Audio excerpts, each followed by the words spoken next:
Spoštovane gledalke, cenjeni gledalci, prav lepo pozdravljeni v naši domači oddaji Pot poti. Danes bomo govorili o zelo nenavadni temi, to je o eksorcizmu. Predstavil pa nam ga bo gospod župnik Marjan iz župnije v Žičah in želim vam dober in lep sprejem. Lepo pozdravljam gospoda župnika Marjana v Žičah, lepo pozdravljeni in lepo in dobrodošli v naši domači oddaji Pot poti. Bi se nam lahko na kratko predstavite? Čisto kratko, otroška leta, kdaj ste postali duhovni kaplan, župnik in še tisto drugo skrivnost, za katero smo tukaj. Ker prav ni skrivnost, tudi nekaj bomo o tem eksorcizmu dejali. Torej, lep pozdrav vsem gledalkam, gledalcem iz lepe župnije Žiče v Dravinjski dolini, iz Slovenskih Konjicah, kjer sem župnik sedaj 8 leto, drugače pa izhajam iz župnije Šoštanj. Tam sem tudi končal osnovno izobraževanje, potem sem obiskoval klasično gimnazijo v Mariboru in pa teološko fakulteto v Ljubljani in v Mariboru, kjer sem leta 1983 diplomiral in postal tudi duhovnik.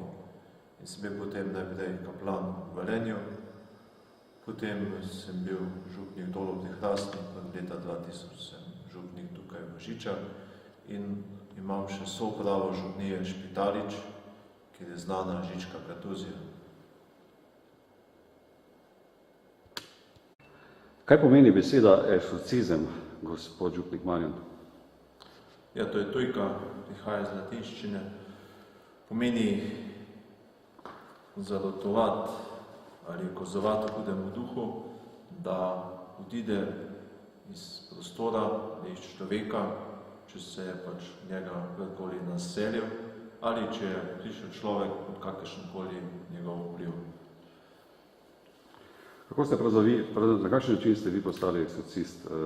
Vemo, da je to pooblastilo izda škof. Vas je to slučajno pripeljalo ali verjetno Božja volja? To je, to vprašanje bi moralo bilo postaviti škofu. On se je odločil, on me je pač prosil za to službo. Zakaj, čemu, ne vem. Res pa je, da sem te stvari jaz že kot kaplan, ko sem bil še v Velenju, sem te stvari, bi rekel, bolj mejne zadeve že takrat zanimale. Sam sem se veliko potem s tem tudi ukvarjal, tudi bi rekel teh negativnih zadev, kot je na primer celo za anestezijo, celo z hipnozo in takimi zadevami. Sem se ukvarjal, ker danes vem, da so to bile napačne, ampak po teh stranskih poteh je morda Bog me vodil v smeri, da sem prišel na tisto pravo pot. No in ko sem bil še kaplan v Velenju, takrat sem veliko se ukvarjal z različnimi skupinami in sem v mnogih prepoznal, da ko sem jih osebno vodil, da se neprestano vrtijo okrog enega in istega zadeva ali problema ali greha in z tega ne morejo osvoboditi. In si vpraševal, zakaj, čemu, če je Jezus tisti, ki nas je odrešil, zakaj se človek tega potem ne more rešiti. Si potem odkrival, da to so ozadje velikokrat delovanje notranjih ran in za temi pa se tudi včasih skriva tudi delo hudega duha. In tako sem potem začel obiskovati različne seminarije in pa tečaje v tujini, predvsem tečaje, kjer sem se srečeval z molitvijo za osvobajanje in pa potem pozneje sem stvari če malo bolj poznal tudi tečaj in seminarije za eksorciste, ki so vsako leto imamo mednarodna in pa tudi evropska srečanja eksorcistov, kjer se pa srečujemo s temi problemi in pa s ljudmi, ki to stvar tudi obvladajo. Ali menite, da dejansko obstaja hudič padli angel, kajti velikokrat se v tem materialnem svetu kaže, kot da ga ni? A vi dvomite v to? Jaz absolutno ne. Če berete Sveto pismo, od stare zaveze do nove zaveze imate neprestano ga srečujete. Vemo, da se je Jezus z njim srečeval neprestano, z njim imel neprestano boje in dialoge in vemo, da tudi danes deluje, čeprav seveda njegova taktika je, da se vedno prikriva. In če pa se že ne prikriva, se pa navadno prikazuje kot angel luči, čeprav je angel teme. Ne? In s tem seveda zavaja in zapeljuje človeka. To je njegov cilj, da je vedno tisti oče laži, kot pravi Sveto pismo, pa tisti, ki pač zavaja in človeka zapeljuje v zlo in mu želi seveda samo slabo. Nič dobrega ne prihaja v tiste strani. Kako pravzaprav prepoznamo osebo, da je obsedena z hudim duhom? Tu verjetno eno pravilo oziroma nek način obstaja. Kako vi to prepoznate? Ja, to je, veste, vsake osebe je to zelo različno. Ni to nekega recepta, da bi rekel, zdaj pa to je to. Ne? Zato moraš pri tem biti zelo previden in pa mislim, da mora biti tukaj zelo veliko darov Svetega Duha, molitve in vede, da odkriješ, kaj je v ozadju. Če je le možno od osebe, ki pride k meni, zahtevam tudi, da ima kakšne izvide psihiatra, da ne preizključimo, če ne gre za kakšno psihično motnjo, kakšno psihično bolezen. Potem pa seveda iz simptomov, ki mi jih pove, lahko sklepamo, da ne gre za psihično bolezen, ampak da lahko gre za delovanje hudega duha.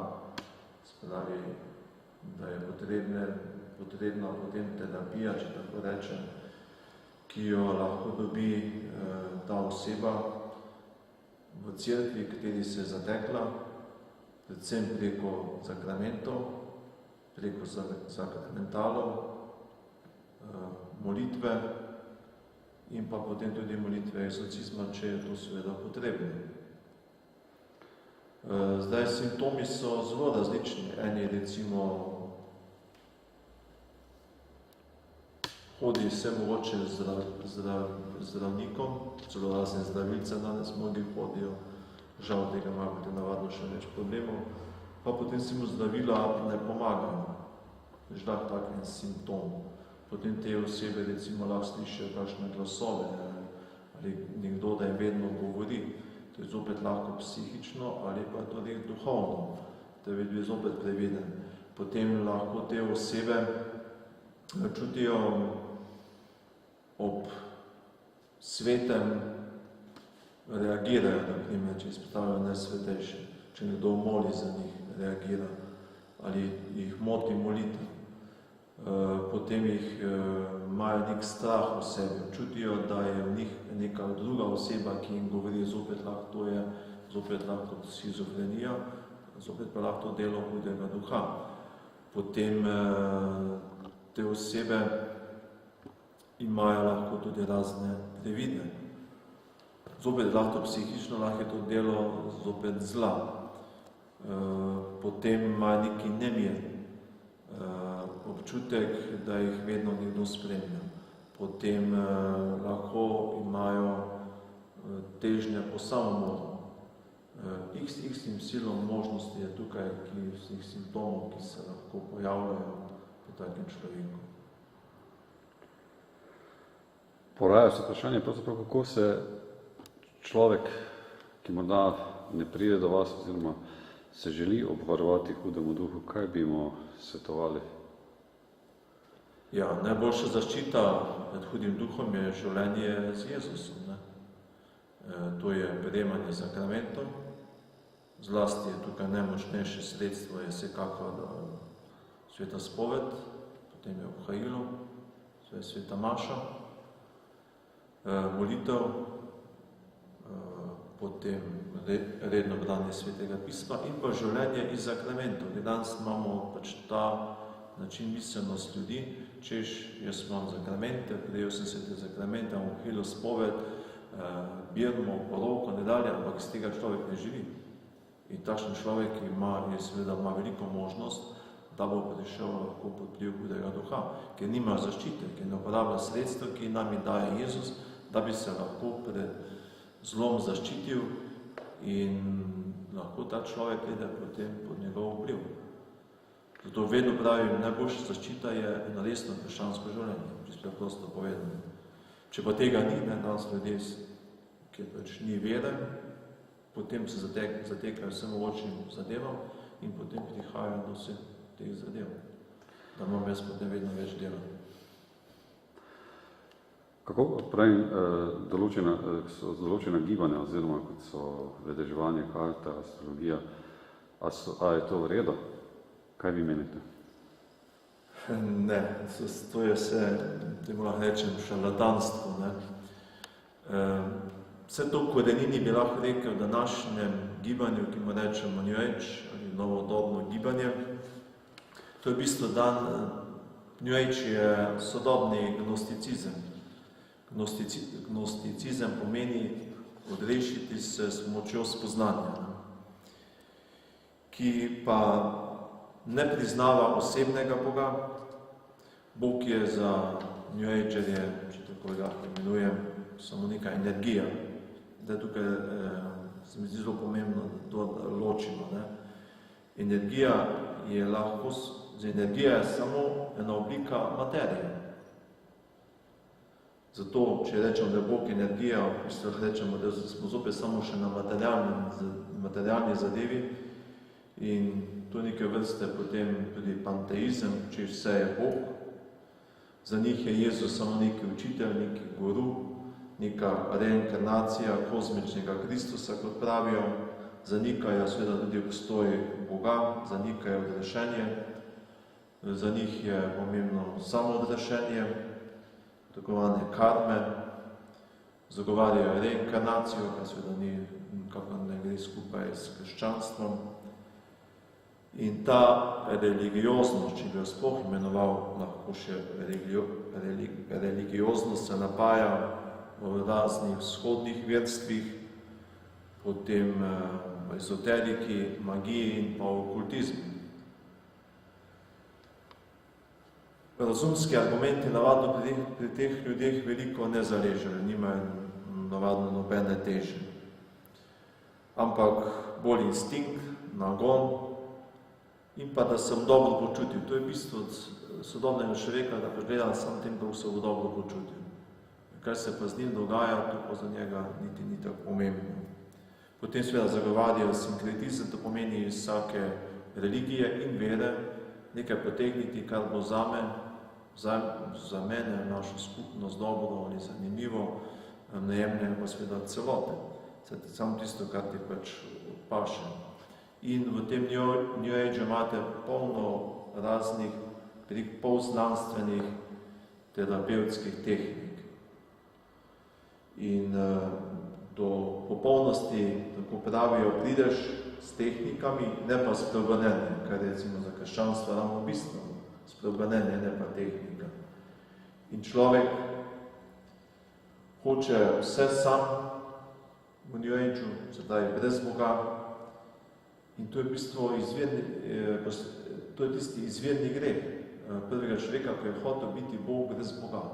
In tukaj se ravno to v New Ageu ponavlja, se pravi, ta zgodovina izvirnega greha se zelo identificira in ponavlja ravno v New Ageu. Mi pa vemo, da je krščanstvo, da je Bog Emanuel, Bog z nami, ki hoče biti z nami. In ko ste me vprašali, da sem del malo daljši uvod, da bi razumeli to ozadje tega vedeževanja raznih oblik, astrologije, potem vedeževanja s kartami, ali vse to ima korenine v tem New Ageu, ki pa seveda nimajo nobene veze, če bi rekel, s krščanstvom, oziroma so nasprotne krščanstvu. In seveda s tem človek gre takemu človeku pravzaprav zanika obstoj Boga, zanika Jezusa in se zateče tistemu, češ on je bo rešil. Mnogokrat imam izkušnjo ljudi, ki prihajajo k meni, ki rečejo, ja, bil sem pri bioenergetiku, bil sem pri vedeževalcu, pa mi rekel, veste, Ali boste verjeli meni, ali boste verjeli Jezus, odločite se. Ne? Če ste verjeli meni, potem bom vam jaz sploh pomagal, ne? Kar je seveda zavajanje, ljudje jim nasedajo in potem imajo seveda vrsto problemov, ker edini odrešenik je lahko samo Jezus Kristus, vse drugo je seveda šarlatanstvo. In zavajanje in ljudje, ki se pač potem tja zatekajo, dejansko odpadejo tudi od vere, če bi lahko tako rekel. Ne? Če jaz sprejmem vero v človeka, zanikam pa vero Jezusa, potem sem zašel. Ne? Kako oziroma na kakšen način hudi duh vstopi v človeka?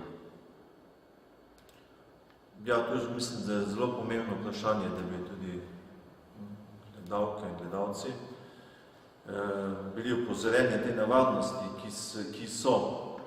Za vsak, ki pride k meni, še ni seveda obseden, ne bi mislil, ne?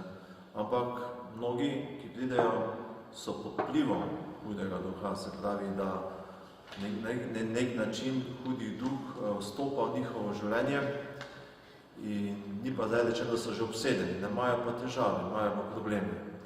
Zdaj bi upozoril, da jaz vidim tako iz svoje prakse 5 teh vstopnih mest, ki lahko zelo prihaja v človeka. To je najprej družinsko deblo. To pomeni, če so starši in moji predniki bili kakorkoli zapleteni v kakšen greh in ta greh pa še ni bil odrešen, se ga niso spovedali, da so umrli potem v tem grehu in tako dalje, lahko tudi potomci zaradi posledice tega greha na nek način trpijo ali so na nek način okuženi in imajo lahko probleme tudi z hudim duhom. To pomeni, da je treba to družinsko deblo na nek način ozdraviti, predvsem z molitvijo za notranje ozdravljanje in pa seveda tudi kakšna maša za ozdravitev družinskega debla zelo priporočljiva. Potem drugo tako vstopno mesto so notranje rane. Če sem bil jaz, to so najbolj pomembno, so prva 3 leta. In če sem jaz bil v teh prvih 3 letih ranjen, nisem bil sprejet, nisem bil ljubljen, sem bil na nek način zavržen, starši nisem imeli časa za me. Takšen človek ima celo življenje probleme, jaz nisem ljubljen, nisem bil sprejet. In zaradi tega potem takšen človek, ki ima težave, probleme, začne iskati rešitev. In kaj naredi? Gre najprej navadno kakšnemu bioenergetiku, gre kakšnemu vedeževalcu, gre kakšnemu astrologu, gre kakšnemu radiestezistu, da ga bo rešil, ampak seveda ga bo rešil, ker je tukaj za notranje rane. Potem tretje vstopno mesto, ki pa je najbolj pogosto in se z njim največ srečujem, so pa naši osebni grehi. Torej, recimo, tako iz prakse lahko povem, da največ ljudi prihaja zaradi problemov, ki živijo izven zakonske skupnosti. Ker to pomeni življenje v stalnem grehu. In če človek živi v taki skupnosti, seveda v stalnem grehu, potem zaradi tega pride potem do raznih stisk in težav. Potem, če govorim o teh osebnih grehih, recimo mnogo žena, ki prihaja, jih teži abortus. Potem uporaba abortivnih sredstev, predvsem špirale, potem te sredstev, ki povzročajo abortuse. In mnogo žena, ki to uporaba, niti ne ve, da prihaja tudi do abortusov, ki niso spontani, in takšna žena potem ima probleme, ker ti otroci, ki so bili na ta način abortirani, na nek način stopajo v življenje te družine in jim delajo potem lahko probleme. Tega imam zelo veliko, ravno teh zadev. In so take družine včasih zelo veliki stiski, ne vedo, ki so vzroki. In povem, da je vzrok tudi v tem, so mnogi potem odrešeni od tega. Potem je sovraštvo, neodpuščanje in še vsi ti naši osebni grehi so lahko vstopno mesto, kjer lahko potem hudi duh deluje še z večjo močjo. Potem četrto takšno vstopno mesto so satanistične prakse, jaz se imenuje, sam nekaj imam naštel, recimo okultizem v vseh mogočih oblikah, potem črna, bela magija, potem oroki, spiritizem, potem prekletstvo ali prekletstva, Potem satanizem, ki se danes prihaja v različnih oblikah ljudem preko glasbe, potem alternativna medicina, predvsem preko homeopatije, zdravljenja s kristali, potem bioenergija, potem razne shodnjaške prakse, kot recimo transcendentalna meditacija, joga, reiki, vse to so vstopna mesta, kjer lahko zelo tudi da svoj, če bi tako rekel, piskeček in začne delati probleme človeku. In potem peto vstopno mesto pa so seveda potem, ki tu zelo pogosto, je pa oddaljenost od Jezusa, neka vrste mlačnost, brezbrižnost, včasih celo velika naivnost. Ker človek, če nima Jezusa, ki edini odrešenik, išče v te nadomestke in jih potem najde vse posod, ampak tam v teh nadomestkih ni odrešenje, ampak samo še večje stiske prihaja človeku. Mnogi zdravilci namreč zdravijo z neko energijo, tako pravijo, pa celo z molitvami, z raznimi orakli, z čaranjem.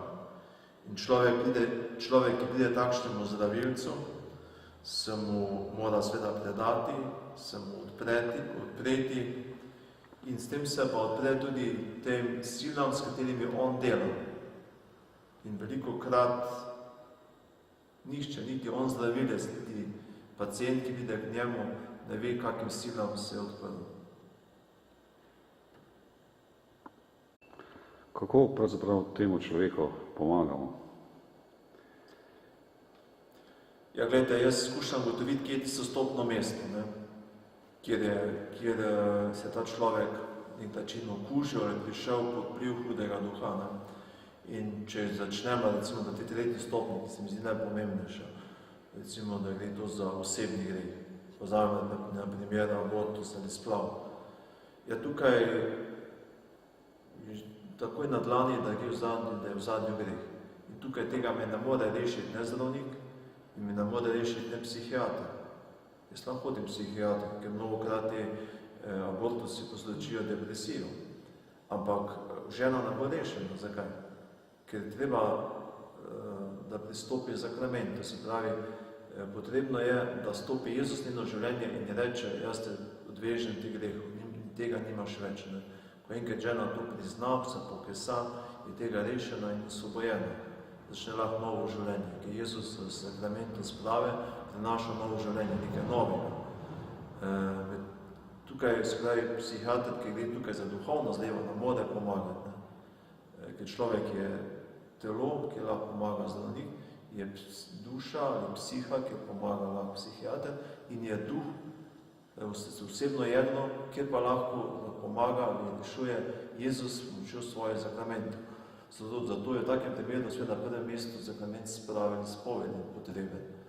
Potem, ko vidim, včasih ko vidim, da to še ni dovolj, seveda, da ta človek mora tudi spremeniti svoje življenje, če je za kakšen drugi osebni greh, da se mora spreobrniti, da se mora odločiti za Jezusa. Ne? Da ni dovolj samo spoved, da je potrebna recimo redna nedeljska maša, da je potrebno tudi redno obhajilo, seveda, da je na to tudi pripravljen, seveda, da ne pristopa kar tako, da je na to tudi pripravljen.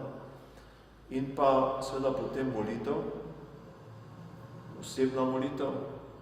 Velikokrat jaz pri sakramentu sprave takega človeka molim za notranje osvobajanje, za notranje ozdravljanje in pa potem podelim sakrament, oziroma po sakramentu sprave molim te dve molitvi, ki so velikokrat zelo pomagajo temu človeku, da se tega reši in osvobodi. Potem šele po vsem tem, ko človek spremeni svoje življenje, ko se odloči, da bo res sledil Jezusu, potem šele pride in je umestna molitev egzorcizma, če je to še sploh potrebno, po vsej te terapiji, če bi lahko tako rekel. In osebna molitev ali pa družinska molitev, če moli doma družina, ima tukaj lahko zelo veliko moč. Recimo mož, žena, da drug za drugega moli, da spolaga na rok in tako se lahko rešujeta različnih problemov, ki jih sama soustvarjata za svojimi odnosi, v katerih živita, skupaj s svojimi otroki in tako dalje. Tako da tukaj ima moč molitve lahko je zelo pomembna. Ampak seveda to danes mnogi zanemarjajo, to moč. Ne rajši gre enemu šarlatanu, ki mu obese en kamen okrog vratu, da boš pa ta kamen nož, boš pa srečen, pa ne kaj. Zelo naivno. Danes v 21. stoletju v tem razgledanem človeku najdeš toliko naivnosti in nerazgledanosti, žal. Ker nas gledajo gledalci skoraj po celotni Sloveniji in tudi izven nje preko svetovnega spleta, verjetno so v Sloveniji 3 eksorcisti, pa mogoče 2-3 besede tudi o tem, če vas lahko prosim. Ja, uradni eksorcisti, ki delujemo v imenu Katoliške cerkve, smo 3.